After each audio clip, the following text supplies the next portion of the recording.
جیانا خود که مجبوری دستور خواست مگو اگر که او که به ام خوازن که شاکرو ون آخا کردستانه شاکرو جیاناوی لآگریه بی دورا چیه موشه دورا جوی چیه باجار ارزرومه قره یازیه تبه کرده دوین شاکرو میه yani em bahsa agiriyet gen muş dive çima nayne bame Erzurum dive hun çima nayne bame ekul İzmir jiyan kin dive biral ve derave ama şakiro je bajare agiriye hatiye em jî dixwazin şakirol bajarê agiriyê ve bajarê serhedê da dengbêj û ew dengê wan pir bi qîmet e dûra dil lawê wî hene her du jî li ewkê jiyana xwe dikin li Almanyê em wan rajî mijûl bûn me proja xwe ji wan rajî got ew jî pir epê kêfxweş bûn got em tevê hevdû eger ku ew jî yani bên dahilî vê projehanê bin ew ê tiştekî mezin çêbê yani epêce heykeltıraş epêce di vê noktahanê da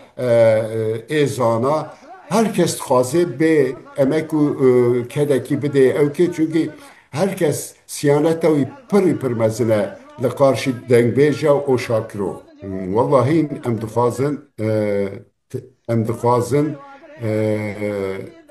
yani tiştekî pir mezin bê ji her çarperçê Kurdistanê roja ku em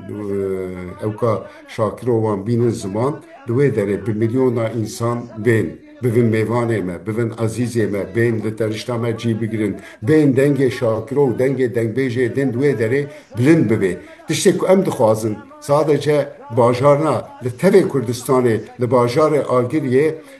projekê ewha mezin heye ji Avrupayê jî bên wê derê em dixwazin Ewro siyasetvanê Kurdistanê kî hene kî ku bê wê derê serserê me serçavê me ê ku ji dengbêja heskin ê ku bi dîroka dengbêja zanin em dixwazin tev jî bên